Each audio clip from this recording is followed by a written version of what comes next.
Well, the natural backup for Saka is actually the same player for club and country. It's Noni Madueke. So how do the two stack up? Saka played 1,000 more league minutes than his teammates, so beats Madueke for goals and assists, as you might expect. Breaking it down, though, to per 90 minutes, Saka just edges it for chances created. Madueke, more of a direct dribbler, you feel, is ahead for successful take-ons. But what you do get with Saka is that real defensive awareness. Take a look at runs tracking back to position. That is when you are heading back towards your own goal, getting ready to defend. Bukayo Saka makes more of those runs than Noni Madueke. And what you also get with Bukayo Saka is lots of different tricks in the bag. You feel like Madueke is more of a direct dribbler. Saka can do that, but he can also mix it up. And you think about the kind of teams and opposition that England are going to be coming up against in this tournament, they might well be facing plenty of low blocks. Saka has been one of the best this season at unlocking low blocks. These are the passes that lead to shots here, and Saka is fourth on the list alongside some brilliant names. Bruno Fernandes, who had an outstanding season, Florian Wirtz, Jeremy Doku are the top three, but there is Bukayo Saka, Noni Madueke, only 10 key passes leading to shots against low blocks.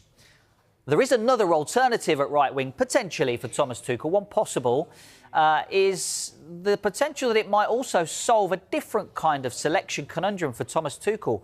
Morgan Rogers. Now, Rogers versus Bellingham has been really the shootout and the main conversation for the number 10 position.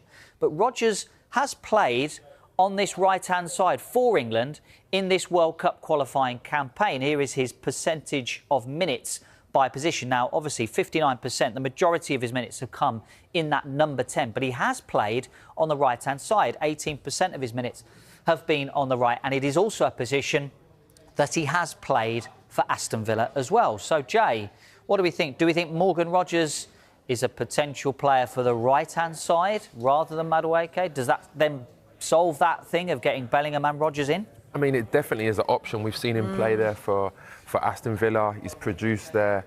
I think his link-up play with the forwards would be there as well, where he can come in between the lines or he can stay wide, arriving in the box as well from that wide area, back post. It's definitely an option, but I personally would be looking at Gordon on the right, because I've seen him play there as well, and he can sling balls in the box for Harry Kane. Again, he's very direct. His link-up play is good. Again, that's another option, and I like the fact that he's got the pace. And I feel like that's what Thomas Tuchel likes. He does the hard yards backwards as well, which is important, and we know that Thomas Tuchel loves that part. But when you look at Madueke and Saka, I think they got similar attributes. Yeah. I think Madueke's probably a bit more direct, and when he's played for England, he's done really well. But there are a lot of options there. Morgan Rogers, probably, I would say, he is more inclined to go with. You wonder if people at home will be thinking, well, wouldn't we rather just have a fully fit other option in the squad, perhaps? Look, it brings into focus the omissions again. You know, Cole Palmer, Jared Bowen. Phil Foden.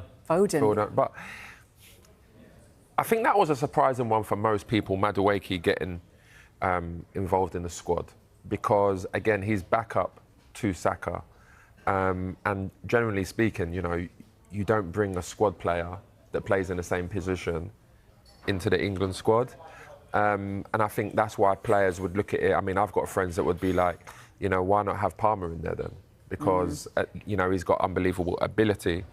I'd probably say more natural ability than Madueke, but there's a question around that. But I think the reason why he's gone in it is because of his directness, and he gets back as well, the hard yards, but he's very direct. Yeah, the one really for me is around Jared Bowen. He was the one that Thomas Tuchel said was so close to getting into that squad. I mean, I wonder what that does. I mean, look, if Saka wasn't in the squad, it would have been a huge story. We'd be talking about it from now till the end of the World Cup, or certainly when England were knocked out. But for Jared Bowen, he's got to feel super unlucky if the player who's not even fit is in there ahead of him, right? Yes, but I mean, on some of the shows that I've done this year, we've spoken to West Ham fans, and they've said that Jared Bowen, he's got some, you know, he's got decent numbers still, but his performances haven't been that good. There's no doubt about it. He's still a fantastic player, and the question is, if he didn't get relegated, would he then be in the England squad? I'm not sure about that, but you know, he is going to be unfortunate because he probably won't play in another World Cup either.